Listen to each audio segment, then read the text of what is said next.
Let's talk about cars. Not just any cars, but the ones sitting in driveways across America.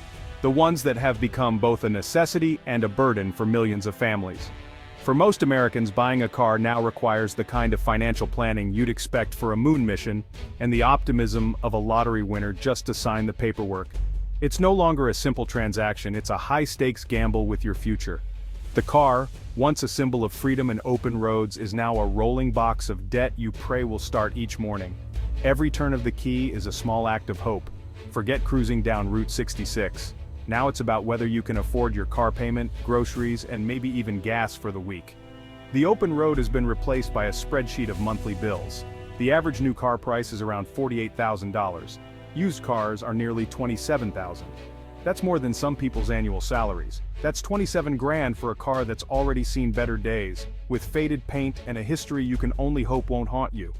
These aren't luxury vehicles, just the sedans and SUVs families need to get by, to get to work, school, and the grocery store. They're the backbone of daily life, not status symbols. The dream of a reliable, affordable car is fading fast. For many, it's becoming a distant memory, replaced by anxiety and tough choices. Take the Miller family from Ohio. Their old sedan died unexpectedly, and they ended up with a 7-year loan on a 5-year-old SUV. They didn't want a long-term loan, but it was the only way to make the payments work. Now, their car payment dictates their entire budget. Every month they juggle bills, groceries, and gas just to keep their car on the road. Their story is the new normal. Millions are being priced out of mobility, one payment at a time. For some, even public transportation is starting to look like a better option. The average car loan term is now nearly 6 years. That's 72 months of payments, interest, and uncertainty. That's 6 years tethered to a depreciating asset, hoping the check engine light stays off and the repairs don't break the bank. We've turned the symbol of American freedom into a long-term financial prison sentence. The open road now comes with a ball and chain, and that's a truly remarkable achievement, one that says as much about our economy as it does about our dreams. Survive the sticker shock? That's just the first hurdle. The price tags on new and used cars these days can leave anyone reeling, and it's enough to make you question if owning a car is even worth it anymore. Congrats, you now own a car. It's a big moment, a rite of passage for many. Maybe you're feeling proud, excited, or even relieved. But don't get too comfortable just yet, because the real costs are just beginning. Interest rates have soared to levels we haven't seen in years, making borrowing money for a car more expensive than ever. Unless you have perfect credit, you're paying rates that would make a loan shark blush. Even a small dip in your credit score can mean thousands more paid over the life of your loan. Take a $25,000 used car loan at 10% over 6 years. That's nearly $8,000 in interest, money you'll never see again. And don't forget, insurance premiums are climbing too, especially for newer models. Modern cars are packed with sensors, cameras, and computers. All that tech is great, until something breaks. Repairs and insurance are both more expensive because of it. Repairs are a game of financial roulette. You never know when you'll get hit with a bill that blows your budget. That dashboard warning light? It could be a $100 fix, or it could mean a $3,000 repair. There's no way to know until you're already on the hook. Today's cars need specialists, not your handy uncle with a wrench. Even simple fixes can require expensive diagnostics and rare parts. And don't forget fuel. Bigger SUVs and trucks guzzle more gas, so you'll pay more at the pump for years to come. Every fill-up is a reminder of just how much you're spending. Add it all up: loan payments, interest, insurance, repairs, fuel, and even registration fees. The list keeps growing, and so does the total. The so-called affordable car can eat a shocking chunk of a family's income, leaving less for everything else you care about. It's a financial boa constrictor, squeezing your budget tighter every month, making it harder to breathe easy or save for the future. For many, car ownership is less a milestone and more a minefield. One wrong step and your finances could blow up. The costs never stop coming. There's always another bill, another unexpected expense, another reason to worry. And the stress? That's just part of the package deal. It's the hidden cost that comes with every set of keys.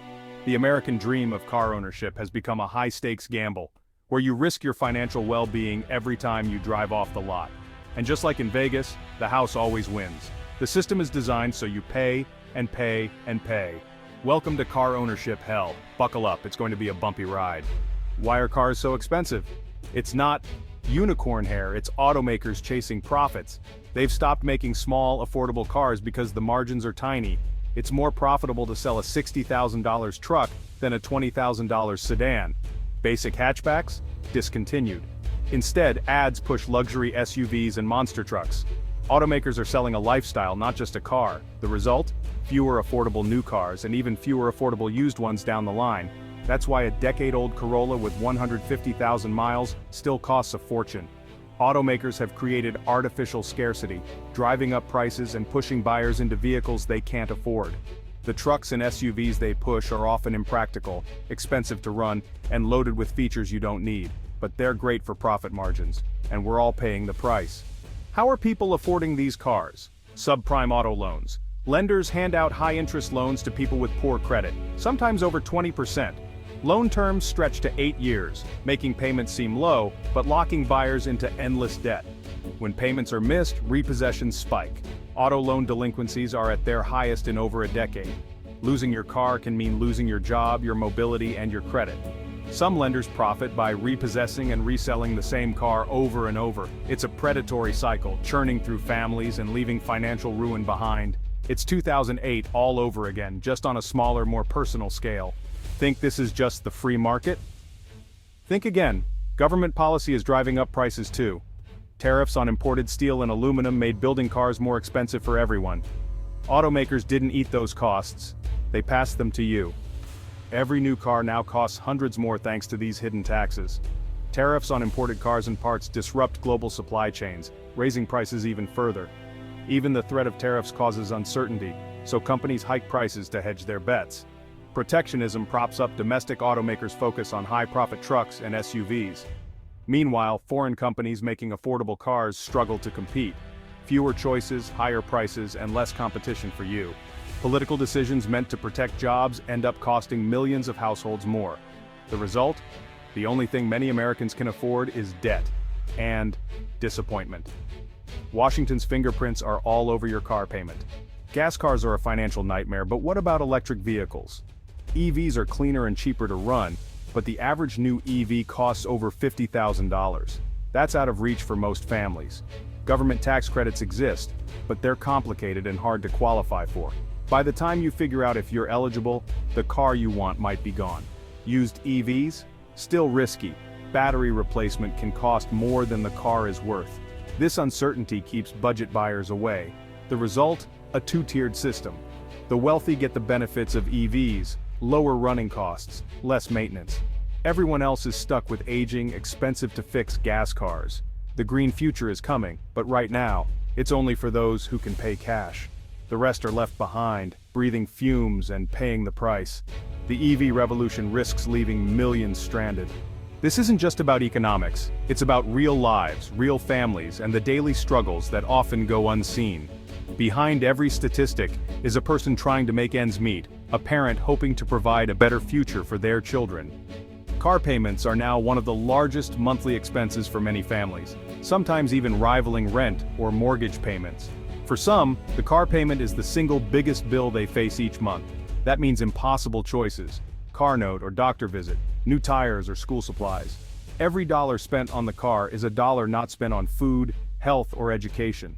The stress spills into every part of life: mental health, relationships, even job security.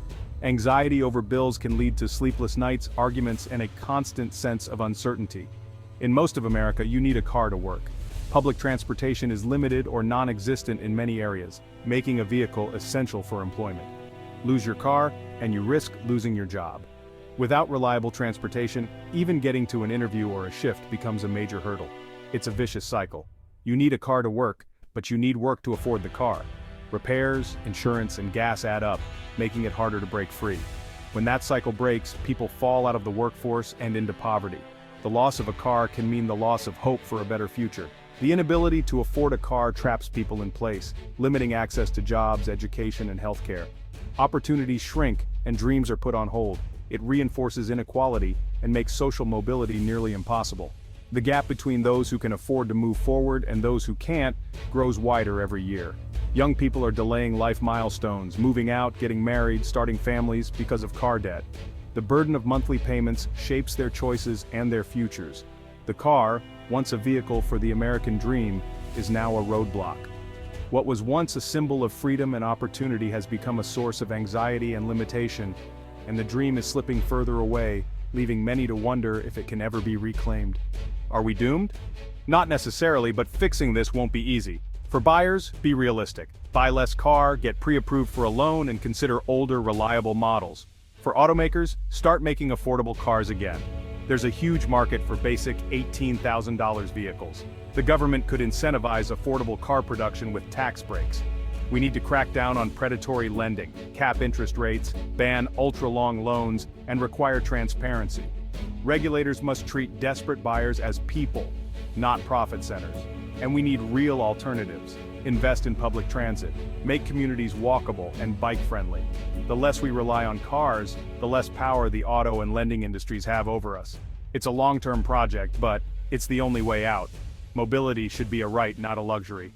The solutions are there, if we have the will to act. The road ahead depends on the choices we make now. So where does this leave us? At a crossroads. If trends continue, cars become luxury goods and mobility becomes a privilege for the wealthy. The open road turns into a private club. This isn't just about cars, it's about access to opportunity. When cars are unaffordable, the American promise is out of reach for millions. The choices we make now will define our future. Will we demand change or accept that the car is now an instrument of debt and inequality? The brakes are feeling soft. Will we act before we go over the edge?